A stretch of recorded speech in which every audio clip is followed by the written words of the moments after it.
My dear and darling children, Assalamu alaikum. This is Deed. RabiulAwwal Shareef is upon us again. This month reminds us of the greatest blessing that God has bestowed upon us. So RabiulAwwal Shareef Mubarak to you all. Where this Mubarak month reminds us of the blessings, it also reminds us of our obligations and responsibilities. God is great, as is His mercy, but so is His wrath great. We don't know what tomorrow is going to bring, and cannot know if we would receive pardoning, or what we may have to endure till we are forgiven, if we are. So we must live with care and responsibility, holding on to sunnah and committing to fard. Given how we live self-centered, ignoring the conditions and suffering of others, and the pollution and chaos that we create in trying to conform to the times we are faced with, we're in no doubt in a state of utter sin. In addition, the technology has freed people enough time to focus on intellectual pursuits, but the knowledge that leads faith far exceeds what intellect can define. Having achieved greatness within the intellectual and creative faculties, humans today have they're in such an awe of themselves that they've failed to recognize that what appears so great to us is the peak of human ability, but human ability and comprehension within its physical bounds is very limited, even at its highest, and the entirety of the truth is not limited as such. In the same way, happiness, love, success, fulfillment all have their own meaning and definition within the worldly realm, but there are layers to truth, and we often become mesmerized by the superficial surface. But when we delve into the depths, the reality of all realities changes. Faith is in the depth, and we have to immerse to be within it.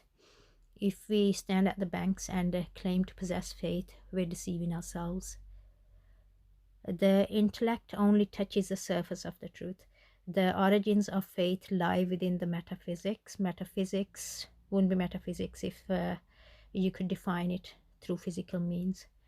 There is an innate knowledge of God and morality placed within our nature. There are many traps to draw us away from living a life of conviction to the greater truth to which our instinct testifies. We face many challenges and temptations to draw us away from religiosity. What our physical eye and intellectual word can define often leads many to doubt their own knowledge beyond that physical experience. It is a task and requires effort to protect oneself and their faith and character. I'm messaging you out of my obligation to remind you to be mindful. You as my nephews and nieces and Adam as my son are precious to me. If I have any loyalty to my parents, you as their descendants are an extension and a continuation of their being. Their future and their welfare is attached to yours. As Muslims, we believe and accept that death isn't the end of life. So by living responsibly, or through reforming our conduct and character, we bring comfort to our elders who may have passed before us, by compensating for any deficiencies they may have passed and left behind and stuff. Considering that life is eternal once we're born, and that we as Muslims expect there to be many more realms we have to pass through in the process of our existence following this short earthly life, any sincere advice I can give you would be to be prepared for eternity, protect your welfare forever, and do not just serve your momentary interest. Even if we were to give importance to comforts and pleasures, they would be more plentiful and lasting in the paradise. So it's well worth investing this life for the better hereafter.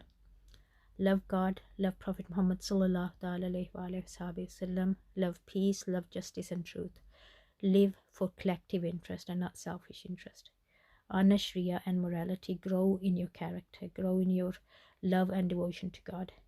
You cannot do that unless you make the conscious decision to commit Make that decision. Take those steps. The life after death is yours too. You have to equip for that yourselves.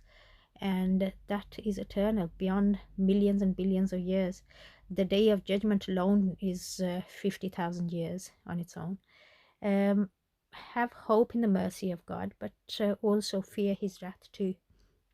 God has bestowed many mercies upon us, but we mustn't let them spoil us or cause for us to start acting entitled. If we end up losing them, then only we're to blame. Always humble before God and love him for him and not for yourselves. Now is only a moment. The truth existed before this now that you may be experiencing, and would exist when the conditions of now pass. Live in the eternal truth than to confine yourselves within the now. Love Allah Ta'ala, obey him, commit to your salah, protect your ears and eyes and minds from the forbidden, and send the Durood Shareef upon Nabi Pàk Muhammad sallallahu alaihi wasallam whenever you remember and in abundance. Love requires cultivation and effort. One has to wash off the dirt in order to become pure. There is more to religiosity than ritualistic actions or occasion-based traditions. Worship is the means and not the end. True religiosity comes from the depth of one's heart and soul, and only comes when our heart has surrendered before God.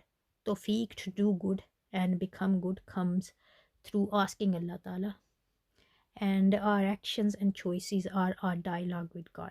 Obey him and your hearts will open. Obedience is surrender.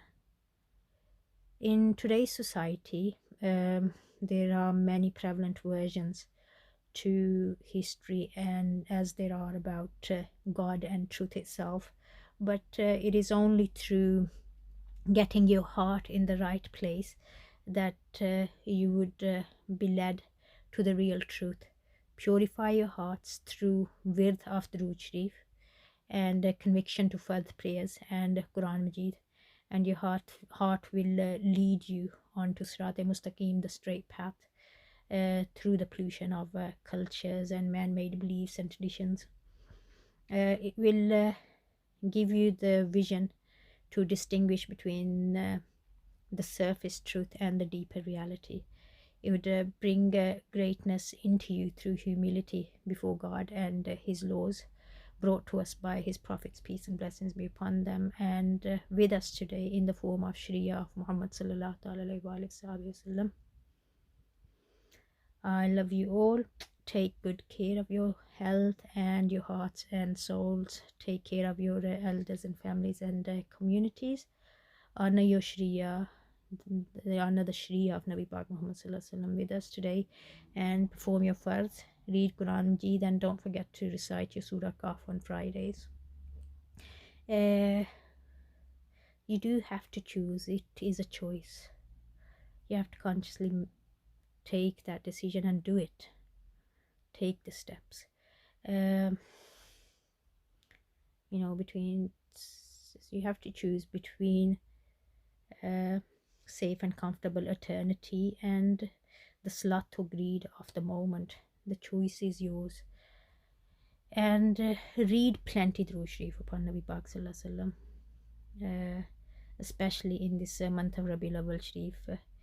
If one has to claim to love someone, they have to prove it. Love is devotion and effort and many sacrifices. Sloth or self-centeredness doesn't equal love for God and his prophet, peace and blessings be upon him, or for goodness. Okay, stay blessed and take care. Love you all.